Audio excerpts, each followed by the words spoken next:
Banas dairy દ્વારા હજુ સુધી કેમ ભાવ વધારો ભાવફેર જાહેર કરવામાં નથી આવતો, કેમ હજુ સુધી સાધારણ સભા પણ ભરવામાં નથી આવતી?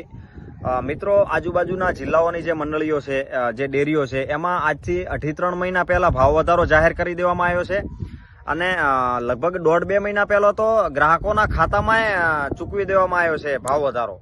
છતાં બનાસ ડેરીમાં હજુ સુધી સાધારણ સભાના જ કોઈ ઠેકાણા નથી. હકીકત તો 1-4 વર્ષ પૂરું થતું હોય છે, 31-3, એટલે આ ચોથા મહિનામાં 2025-26નું વર્ષ પૂરું થયું તો એટલે એને 5મા મહિનામાં એને ભાવ વધારો ચૂકવી દેવાનો હોય છે, જે પણ નફો થયો હોય ડેરી દ્વારા. તો અત્યારે 6 મહિના લેટ જો એ રૂપિયાને ચૂકવવામાં આવે તો એ રકમ કોઈ નાની નથી હોતી. 2500 કરોડ 3-3 હજાર કરોડ રૂપિયા જો 6 મહિના કોઈ એનો શું યુઝ કરવામાં આવે છે કે કોઈ મોટા ઉદ્યોગપતિઓને 6 મહિના વાપરવા આવે તો એને પર્સનલ રીતથી યુઝ કરતા હશે કે કેમ, શું કરતા હશે, કે પછી બનાસ ડેરી પાસે અત્યારે પૂરતો નફો નથી, જે વર્ષમાં નફો નથી લોબો થયો એટલે અત્યારે નવા વર્ષમાં ચાલુ વર્ષનો નફો કરીને ભેગો કરીને આલવાનો છે. કારણ કે ફાકા ફોજદારી જ કરવા દુશે તમારે આટલા ટકા, તો એ વસ્તુ તો યોગ્ય નથી. તમે ચાલુ વર્ષનો 2 નફો એડ કરીને આપો. કે પછી તમારી જૂની આદત છે કૌભાંડ કરવાની, એ કૌભાંડ થોડું ઘણું કર્યું છે એટલે અત્યારે છુપાવવાના પ્રયત્નો દ્વારા કે કોઈ પણ રીતથી છુપી અને બધું ટાઈટ કરવામાં આવે જેથી પકડો નહીં. કારણ કે અત્યારે તો તાજા કૌભાંડમાં પકડાય એટલે ઇસ્તીફા આલવા પડે છે.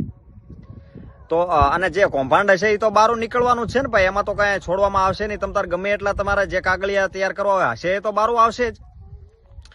અને 2-3 હજાર કરોડ રૂપિયા એક જિલ્લાની રકમને જો 6 મહિના લેટ કરવામાં આવે તો એની આર્થિક સ્થિતિ ખોરવાઈ જતી હોય છે. લોકોને અત્યારે રૂપિયાની જરૂર હોતી હોય છે.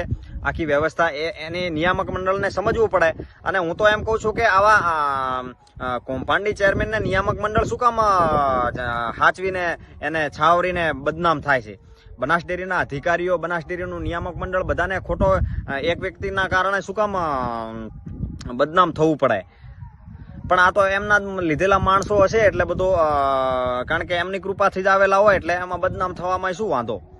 તો બનાસ ડેરીને ખરેખર અધિકારીઓને સાચવવી પડે. ચેરમેનો તો આવતા જતા રહેશે અને બનાસ ડેરી જલ્દીમાં જલ્દી ભાવ વધારો જાહેર કરી અને ગ્રાહકોને ચૂકવી દે. અને બીજા પણ કિલો ફેટમાં બહુ મોટી ગડબડો છે, એ પણ બધી વ્યવસ્થા પશુપાલકોને સમજાવવામાં આવશે.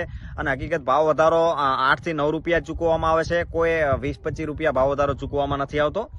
આ હું અભ્યાસ કરીને બોલું છું. કારણ કે જે સારી ક્વોલિટી હોય એનો 8 થી 9 રૂપિયા 10 રૂપિયા સુધી ચૂકવવામાં આવે અને જે ગાયનું છે કે એવા લો ક્વોલિટીનું દૂધ છે એને 6 રૂપિયાથી 7 રૂપિયા ભાવ વધારો ચૂકવવામાં આવે છે. ટકાવારી આ કિલો ફેટ ને આ બધી અલગ અલગ વસ્તુ, આ કોઈ ડીઝલ પેટ્રોલના ગોળ નથી એટલે સેમ ક્વોલિટી હોય. 98 રૂપિયા કે 99 રૂપિયા જે નક્કી કરે તો એ સેમ ક્વોલિટી હોય એવું ના હોય. દૂધનો કિલો ફેટ ભાવ અને બધું અલગ અલગ હોતું હોય છે.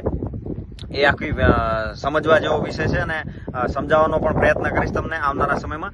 અને બનાસ ડેરી જલ્દીમાં જલ્દી ભાવ વધારો નક્કી કરે, જાહેર સભા નક્કી કરી અને જલ્દીમાં જલ્દી લોકોને ચૂકવી દે.